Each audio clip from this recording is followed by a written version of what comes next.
مرحبا، أهلا وسهلا فيكم. اليوم راح أعملكم وصفة أكيد من ألبان طيبة. طيبة هي إحدى شركات المراعي. ألبان طيبة مصنوعة من الحليب الصافي ومن دون مواد حافظة أو ألوان أو نكهات، وكمان كل صناعتهم أوتوماتيك.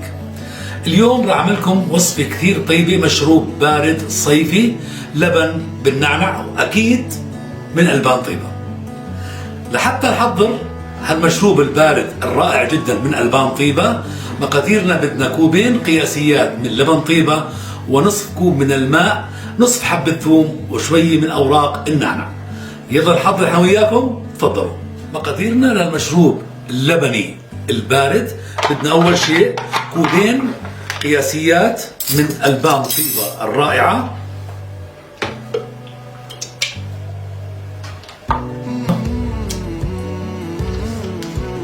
بدنا تقريبا حبة ثوم صغيرة جدا، 4-5 ورقات من النعنع الطازج، وبدنا نصف كوب من الماء المثلج.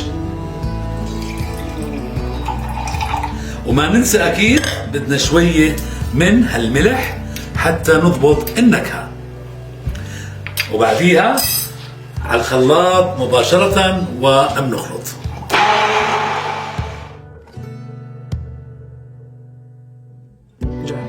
بعد ما خلطنا هالمشروب اللبن طيبة صار جاهز عنا، فبنسكبه وبيكون عنا شراب لبني منعش جدا. صحتين وألف عافية. كل ثقة إني بستخدم ألبان طيبة.